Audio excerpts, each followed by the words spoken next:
I couldn't live a day without 3 or 4 cups of coffee, in addition to 1, maybe 2 energy drinks for the day because I had nothing. Yeah, I was losing weight, but my symptoms were getting worse, drastically worse. My doctor was like, there's no options. These are your only options. This is what you can do. I can't see that our bodies are just designed to fail. Like that just doesn't make sense to me.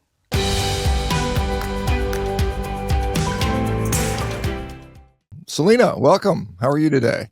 Oh, I'm doing rather well. I hope you are too. Yeah, I just got done walking the dogs. It's nice and cold outside, so it's that time of year where, I got to kind of get moving. My nose is still cold, actually. So It's anyway, well, where are you located, if you don't mind sharing that? Yeah, no, I live in North Carolina here in the US. Hmm. Nice. So Lots we're of we're trees. just reaching our fall. Our fall is starting to be experienced as we speak. It's nice. Yeah, trees are changing. I know a lot of furniture is made out there in North Carolina. It used to be one of the big furniture capitals of the world, or at least in the U.S. So my wife Yeah, over does furniture stuff, and so she has to go to High Point, North Carolina, quite I frequently. was So she's about out to there. say in She was High actually there a Point. couple weeks ago. Yeah. Yeah. Well, I live on the coast side. You live on the coast, so you near like Outer Banks stuff, or I'm not even sure. Southern Yeah, Outer Banks, not yeah. Northern Outer Banks, but Southern Outer Banks. Hurricane area, Yes. unfortunately. All right. Unfortunately. Well, I'll tell you what. You have a success story. It looks like some interesting stuff going on here. I'll let you just Yeah. start. Just kind of maybe tell us your background, whatever you want to share, and then we can kind of get into some of the details. Okay, awesome.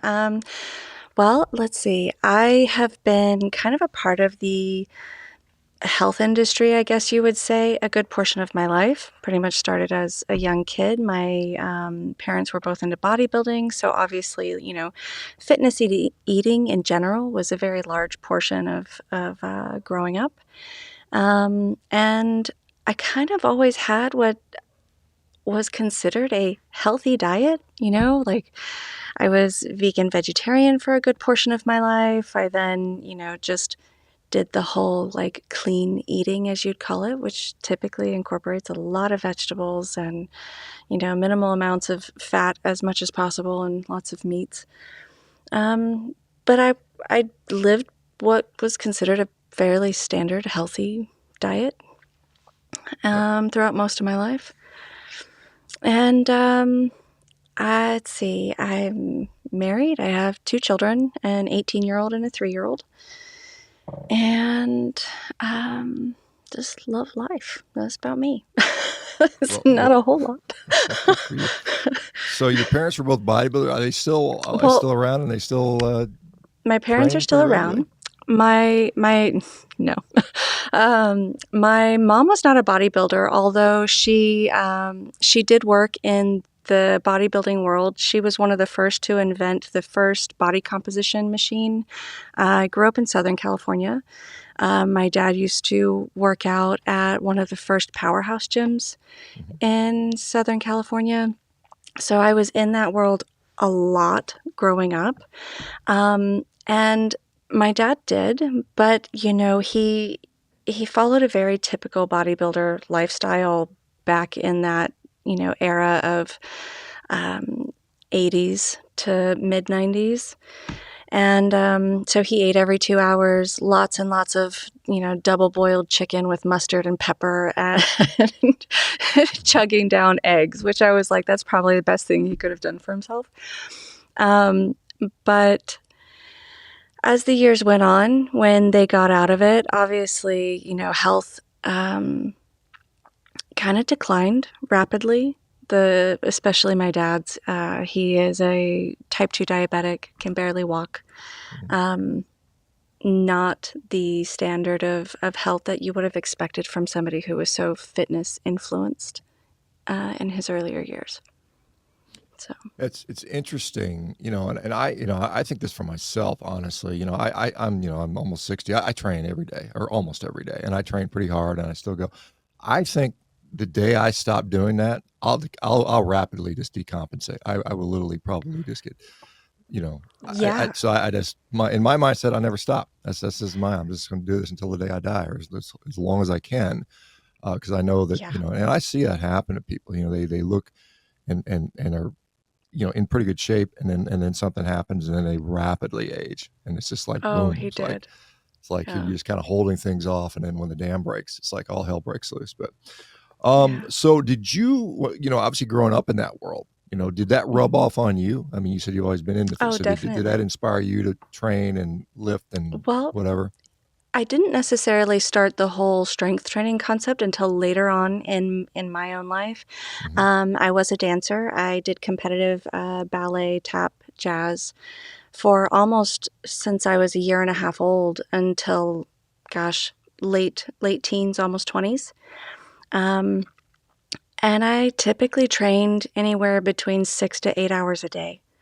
So, I mean, that was a regular portion of my existence, but I didn't actually do strength training until much later. And I have to say, I'm a huge fan. I love it. I can't help but love it. Something about feeling strong and just sovereign and knowing that you can handle whatever you need to, especially throwing around my 3-year-old. That's important. But so I was very fitness aware, but I wasn't necessarily like taking the same route that they did at that time. I did work out regularly, but it was a lot of cardio, especially as I started to feel a little bit off after I had my first son. I had him in 2007. And I would say about the time he started reaching about 4 to 5 years old, I felt horrible. I just felt awful. And everything that I was receiving information wise from doctors, from nutritionists was, you know, eat less, move more, work out, work out, work out, but make sure you're spending an hour on the treadmill twice a day. Like that whole perspective. And I wasn't educated enough in my own realm to kind of question that. I mean, especially when doctors were telling me, oh, you're feeling all these symptoms because you're overweight. And I was not an overweight person my whole life. It was only after I had my first son, about 3 to 4 years after, I suddenly gained about 70 pounds in less than a year. Hmm. And at that same time, all of these other symptoms that I was experiencing, I was really lethargic. And I mean, it was almost like I couldn't live a day without 3 or 4 cups of coffee, in addition to one, maybe two energy drinks for the day, because I had nothing. There was nothing I had to get myself going. And still by like 2 or 3 o'clock in the afternoon, it was like I felt like I was dragging my body behind me just to get through. And the answers I kept getting repetitively was, well, if you just lose the weight, these symptoms will go away. You'll feel better. This is just because you're carrying all this excess weight. You need to stop eating the junk food. And I remember thinking, but I'm not eating junk food. I don't eat garbage. I had a healthy diet. I ate mostly, salads with low fat dressings and, the whole like typical what we're told in general is healthy. And I got to a point where I was eating anywhere between, 6 to 800 calories a day, but I was working out twice a day. And it's like, yeah, I was losing weight, but my symptoms were getting worse, drastically worse. And it wasn't until about 2017, almost like I would say 5 to 6 years after I started really feeling bad, that I ended up diagnosed with FTC, so follicular thyroid carcinoma. Hmm. And the only reason anybody even looked at me, because I went to 4 or 5 doctors over the years prior, all of my symptoms, when I look back at it now, clearly I had thyroid issues going on. But nobody looked at that. Nobody tested any of my thyroid panels. Nobody did any of my blood work. It was always just because I was overweight. And I was. I mean, I'm only 5'4", and I got up to about 272 pounds. So I mean, Hmm. I was a big girl. Like, And understandably, but I wasn't a big girl my whole life. So it was like, what made me suddenly just start gaining all this weight out of nowhere? And I ended up developing a large lump on my throat, in my throat, and I didn't know what it was, but I was like, obviously, you end up with a large lump where you are having a difficult time swallowing. Every time I would go to drink water or eat food, I would get to where I was choking. And went into this other doctor. They immediately sent me to an endocrinologist, and he said, "Wow, you've got a large growth there. We need to do a biopsy. We need to see what's going on immediately." So they did an ultrasound, they did a biopsy, and of course, within like a couple weeks, I had a clear phone call of, you have a 4.3 centimeter tumor growth on your right thyroid lobe. We show high cancer cell development. They were concerned that it was potentially already spreading to my lymph nodes based off of whatever blood work and numbers and everything that they had run off of that. My thyroglobulins were off the charts. I mean, it was just like everything was not good, according to them. And I was like, okay, well, at least there's an answer. And when I went in, I said, what exactly are my options here? What needs to happen? And of course, the standard, well, we can do a full thyroid removal or we can put you through radiation. And I said, okay, that sounds like something. What happens after? And of course, you have to live on this medication for the rest of your life. And my mom was kind of like a very holistic type person growing up and tried to find natural routes for things. And I already was like, I don't hardly take Tylenol or ibuprofen if I have a headache or if I don't feel good. And you're telling me I'm going to have to live on this medication forever.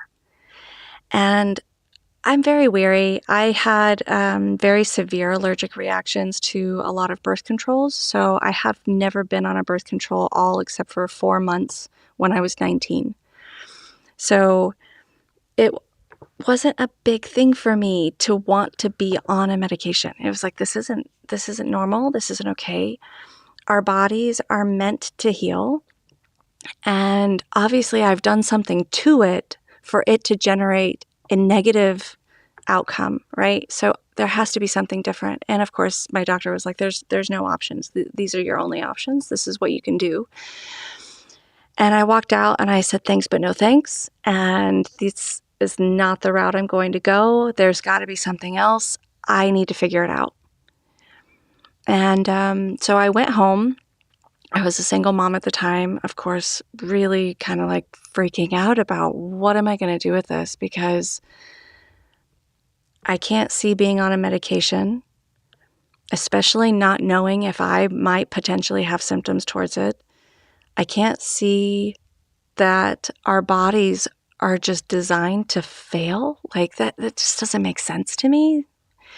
And I started really, really heavily diving into anything and everything that I put in my mouth. I was like, obviously, there's something I'm giving myself or something I'm doing to myself that's causing my body to not want to function. And I went into a huge rabbit hole. Obviously, that's kind of, I think, most people who end up on Carnivore have been down quite a few rabbit holes to get here. But huge rabbit holes, and started learning a lot about, anti-nutrients and how different plants that I was eating or fruits that I was eating could potentially have some pretty severe negative effects, especially on my thyroid. And everything we're taught, and I've mentioned this in my own stuff, that, we're taught in elementary school that our bodies are designed to heal themselves. Our cells repair themselves. We have a mechanism. Specifically, if you get cut, what does your body do? It goes and repairs. How is it that we can't repair from cancer? How is it that the only options are medications and surgeries? And I started eliminating a lot of plant-based foods slowly over about 7 years in total. But I felt better as I eliminated everything. I called myself keto, but I basically was on a animal-based, closer to carnivore diet. I mean, I learned about goitrogenous plants, eliminated all of those, and that doesn't leave you a whole lot on a keto diet except for some berries and a few things from time to time. I also worked with some frequency therapy, which that can be a questionable thing for some people, but it was a part of my journey. And after about 2 to 3 years, I wasn't tired anymore. I wasn't experiencing any of the symptoms that I was having. I mean, there were times I would walk into a grocery store and I would almost black out. I would just suddenly want to hit the floor, and I didn't understand what that was. And of course, people were telling me, oh, your blood sugar's low. And I'm like, well, it's not really a blood sugar thing. Like, why is it only when I enter into these places that have massive, fluorescent lighting? That doesn't make sense. And there were just no more experiences.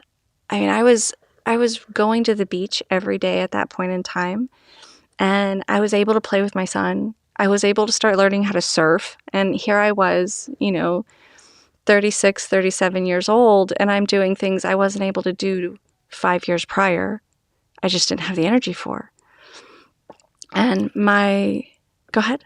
So let me just get, so this is after the diagnosis of thyroid cancer. You've got Hmm. this 4 centimeter mass in your right thyroid lobe. Decide, I'm Yeah. not going to have it chopped out. I'm not going to take Yep. radiation. I'm just going to start lowering plant foods in my diet. And you started becoming less symptomatic with regard to the Hmm. hypothyroidism that you're Yeah. undoubtedly experiencing.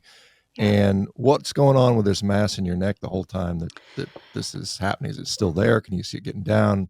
Hey, folks, it's Dr. ShawnBaker here. Hey, if you or someone you love is suffering from chronic disease and you're tired of just managing symptoms with potions, pills, and procedures, I want you to check out Revero.com. Our team of dedicated professionals is committed to tackling the root cause of your issue and finally getting you healthy. Hurry up, though. Our spaces are filling up very quickly. It was What's going still on with that? there. It was still there. Okay. It definitely did reduce, but not by much. Not by much at all. And it was in 2021 when my husband, who had just recently become my husband, he said, I know you don't want to go back to doctors, but I think you need to go and just get checked out again, see where everything's at. Just know if what you're doing, is it actually getting better? And so I did. I went back to a different endocrinologist because I had some issues with the first one after I refused his treatment. He wasn't too fond of me. Um, and I found a different endocrinologist, and she said, the mass is still there.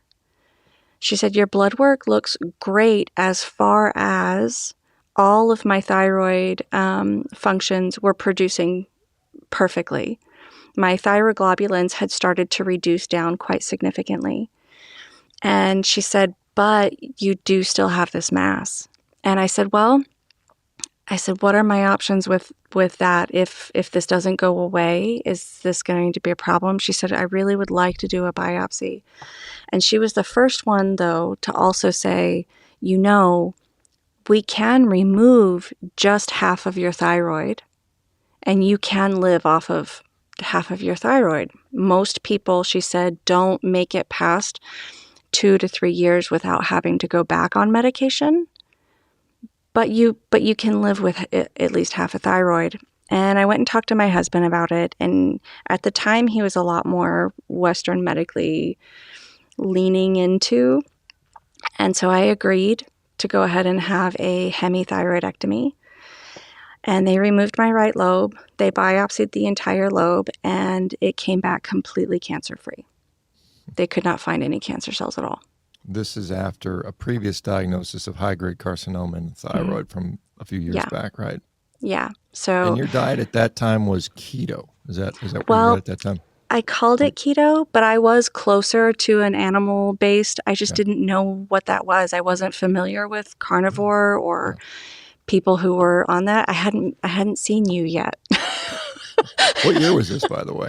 Do you remember um, when it was? so 2017, I was diagnosed the first time. I Okay. had my first biopsy. 2021 was when I had my second biopsy with the Hmm. hemithyroidectomy, and they biopsied the whole lobe. And 6 weeks after my surgery, I ended up pregnant with my second son. And that in itself was also quite an amazing thing because my only other child was 15. And I've not, like I said before, I've not been on any kind of birth control or anything like that. And yet I had never had a scare, as you would call it. I had never had any instance of becoming pregnant for over 15 years. And several doctors said, well, your hormones just quite aren't functioning well enough. It's probably a hard time for you. And, kind of gave me some of those stories. And so I just kind of chalked it up that it's not meant to be. I didn't try any further, but I didn't not try either. And within 6 weeks, the only thing that I could kind of look back is after that, my body was done trying to kind of fight off the foreign object that was still there, and it gave my body a reprieve to be able to kind of go, okay, we can handle this now. We can do this now. So Well, I mean that's pretty amazing. I mean, and so you 270 pounds. I mean, you've lost. I assume a lot of it, yeah, most of it. Is that right at that before, so 2021. Well, actually, yeah, by sorry, 2017, I was still at my heaviest. I got married in September of 2018, and by that time, I had already lost 112 pounds. So wow? I went from being 272 down to 160 pounds. So this is still with the thyroid cancer diagnosis, but just by switching the diet to a. What were you Hmm. eating before? Just out of curiosity. I mean, you said it was kind of more of just a standard health, what you would consider a healthy diet, just a mix Right. of. I ate a lot of chicken. I ate a lot of salads, a lot of broccoli, tons of zucchini. Mhm. I didn't eat a whole lot of dairy or cheese. I didn't avoid it particularly, but I didn't eat a lot of it because since I was young, every time I ate a lot of dairy, I got inner ear and outer ear deafness. So fluid would build up in my inner and outer ear. And so that was something I didn't quite eat a whole lot of, but I did fall into the whole trap, as I like to look at it, of, these healthy quote snacks like protein chips or like the protein cookies or things like that. So processed foods, but, with this unconscious naivety about them being healthy and not realizing at the time, like, oh, these are like highly processed with lots of other chemicals in them and things like that. I didn't have any avoidance or awareness about, seed oils or even sunlight at the time. I avoided the sun like the plague because, I'm very fair skinned, and that growing up, you slap on more sunscreen, don't go out in the sun, keep yourself shielded. And I pretty much stopped doing all of that too. My husband was a surfer, so he started dragging me out to the beach, and I think my vitamin D levels suddenly started to repair themselves, which was good. But I mean, it wasn't like a quote bad diet. I didn't eat out at fast food joints all the time. I didn't eat a lot of junk. If I did eat pastas, it was a couple times every few months. Um, I ate rice very infrequently. So it wasn't like I was eating a lot of quote bad carbs according to even like the standard healthy diet perspective. But I was eating a really heavy plant-based diet. A Yeah, lot of interesting. spinach. Yeah, and you A you lot said of you said spinach. you said there was a stint where you did a vegetarian vegan diet. What prompted that, and how did that go for you? So my mom was vegan growing up, when I was growing up, and she basically raised me that way for several years. I did get to a point where I was eating eggs and I was able to eat butter, and I think that was a huge saving grace. She breastfed me too, so I'm, hi-ya for that. Thank you. but, but she was vegetarian, vegan for a good portion of my child rearing until she met my dad.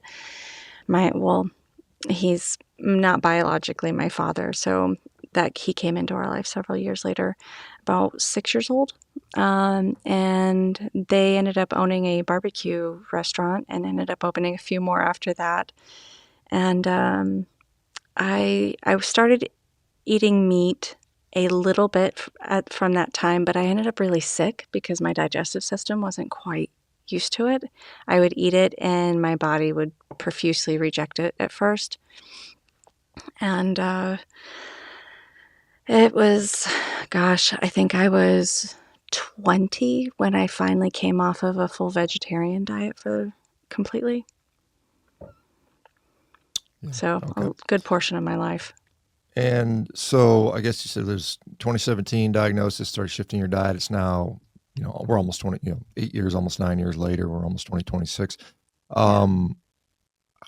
A lot of people, I've heard a lot of people that are critical of low carb diets in general, which I assume you're basically on and you're near carnivore, that it's going to wreck your thyroid. And, Yeah. it sounds like you're 7, 8 years into this and Yeah. thyroid's still doing good, I guess, even with a Yeah. diagnosis of thyroid cancer. Yeah. So October 14th of last year, I officially was full carnivore. My husband and I switched over and transitioned completely. So I've been full carnivore for over a year. I do have dairy from time to time, and I do eat butter from time to time. But I have not had any issues. My panels have all looked good the last 2 times I've tested them. As far as, my thyroid function, my symptoms, I don't have any symptoms at all like I did before, not even remotely close. And this is even after, going through pregnancy. I breastfed for 2 years after having him, all of that, and doing pretty good. Doesn't seem to have any kind of negative reaction on my thyroid. But I can see where people are concerned because it's not something that's fairly aware in a standard medical system to be okay on this kind of lifestyle. But I mean, nothing that I have experienced has had any negative effects on my thyroid since becoming carnivore, or primarily animal based prior to that. So, at least you could say, at least for you, it's been working well up to this Yeah, point. So I think that's a absolutely. fair statement. And your mileage may vary. I mean, that's some people do better than others, I suppose. Do you? Let me ask you because you're obviously you said your dad is for some reason suffering with type 2 diabetes. Has this topic ever come up in the family discussions? Is he like that's crazy, or what's his? Did you ever mention that to him? Oh yeah, they are very familiar of me discussing my food preferences, especially because we raise our kids the same way as well. So it comes up often. And my dad, he's always very curious, and he's very intelligent. So everything that I explain to him, he just he goes, "Yeah, well that makes sense.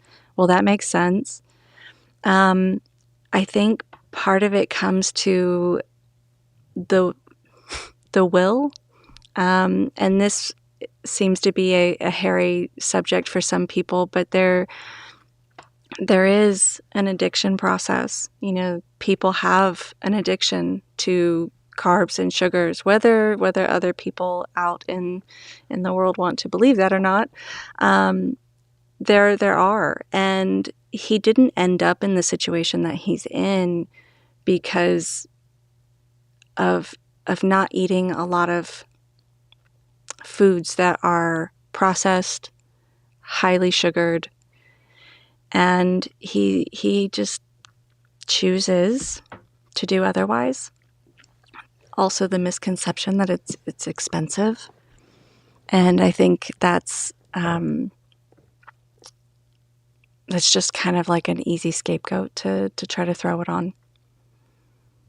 You know. Yeah, I mean, and I see this with our Revero patients. I mean, this is what we're doing. We're basically treating food addiction with a lot of these people, and they need a Yeah. lot of high level support that we provide them, Mm-hmm. every day, which is kind of nice because it's kind of like, it's like when you tell somebody, hey, go read this book, go do this, I mean, if they don't have constant Yeah, feedback, monitoring, accountability, motivation, questions absolutely. answering, it's tough, particularly when you're addicted to this stuff because it's so easy to fall back into that Absolutely. stuff. And so, yeah, I mean, I can see where that's an issue. It's funny that you don't own a bar. I don't know if he still has the barbecue restaurants, but when I had a guy I did a consult with the other day, and he owned like 5 barbecue restaurants trying to do carnivore. I said, well, he's stop eating the macaroni and cheese and the peach Right. cobbler and put that stuff down and Yes. just start knocking out the barbecue.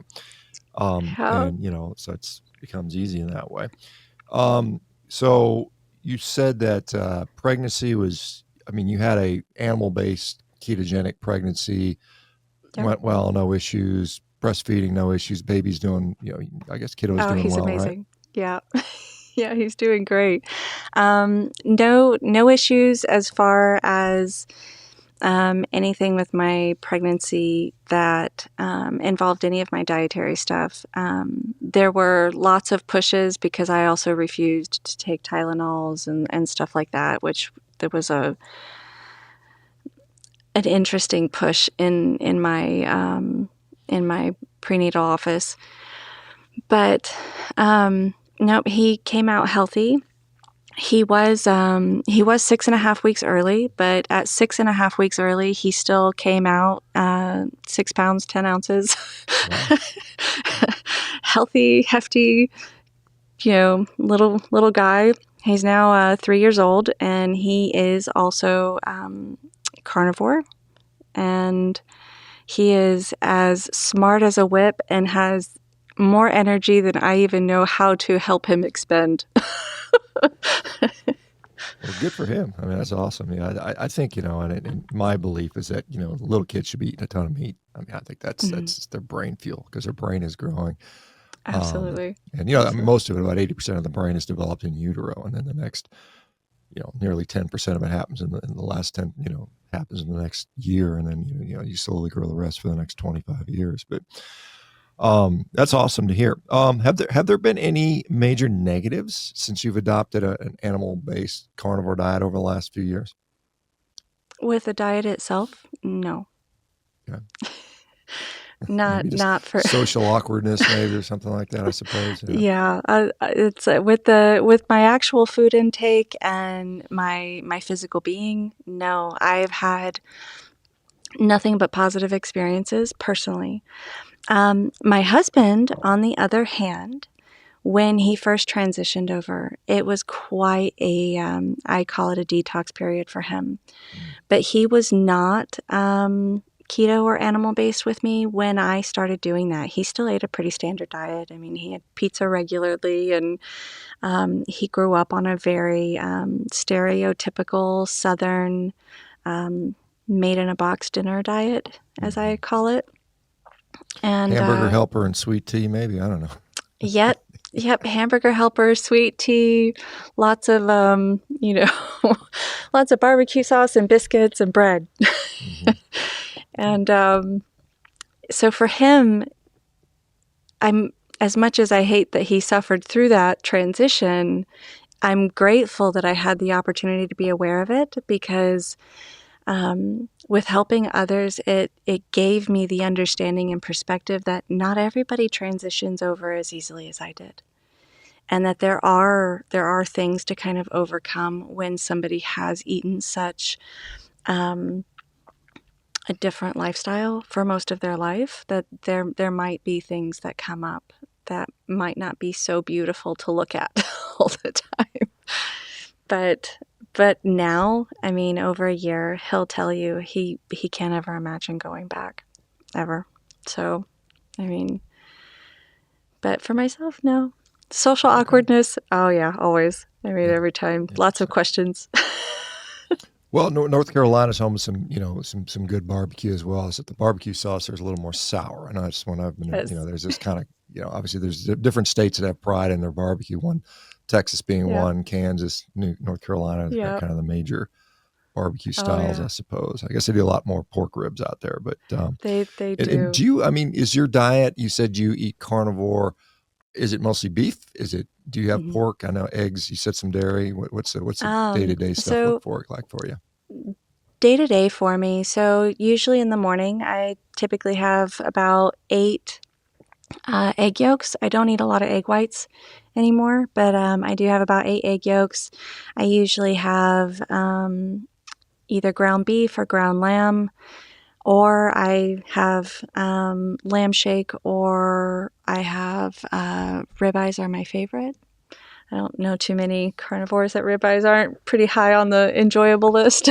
Yeah. So yeah, about anywhere between 14 to 16 ounces after my eggs. Sometimes I'll do 10 ounces of ground beef in the morning and about a 14-ounce steak about midday. And that's about my daily typical. My husband, he eats about 8 eggs every morning. He eats about 3/4 of a pound of beef for lunch, and then he has about another 6 to 10 ounces in the afternoon when he gets home.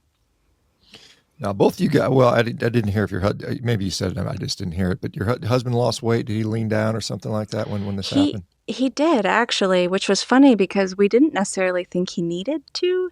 He's always been a very lean, long-framed body type, but he did. He lost about 20 pounds in about the first 3 months. Just like it was like that, and it wasn't until after he did that he realized. He goes, "Oh, I can actually see my abs again." And I was like, yeah, I didn't realize how squishy you actually had gotten. But he, the skinny fat concept, like very Mhm. lean. But after that, he was like, oh, this feels better. For him, he had an amazing um, experience because he definitely was one of those people that, oh, well, nothing's really wrong with me. I don't really have any issues. And it wasn't until all of the inflammation he was experiencing went away that he realized. He was like, holy crap, I didn't realize how much I was hurting every day. It's like, yeah, it's pretty cool that we're not. And the food addiction for sure, because he works in the office with a kind of government job.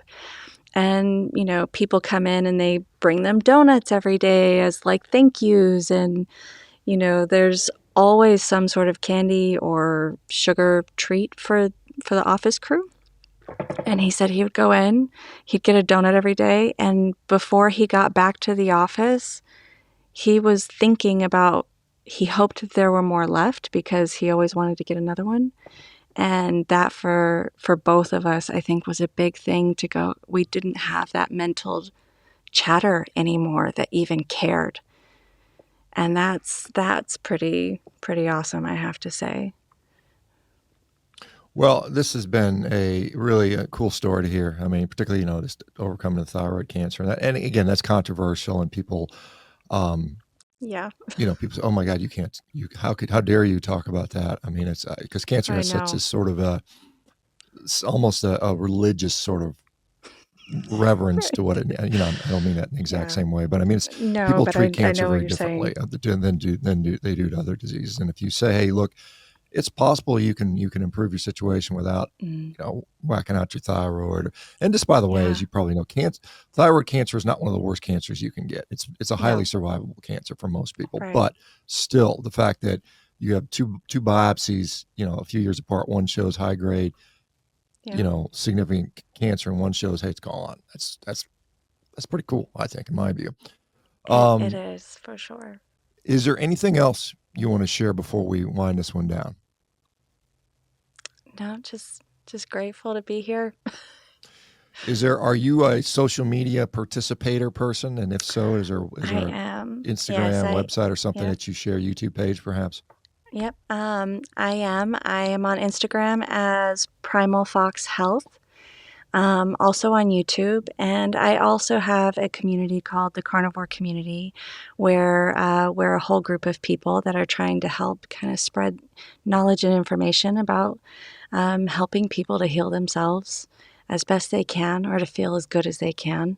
And so you can also find us on YouTube at the Carnivore Community and Instagram as well. All right, I just found you on Instagram, Primal Fox Health. So I'm gonna go ahead and follow back just so I can. I like it when I meet people I like to see because I know, at least I know them. Me So too. I'm not Yeah, following just definitely. random people that Anyway, well, thank you Yes. very much for doing this. I wish you continued success. I wish hopefully other people will be inspired by your story. I guess it's pretty powerful in my view. So anyway, thank you so Thank you. much for doing this. Awesome. Thank you so much for having me.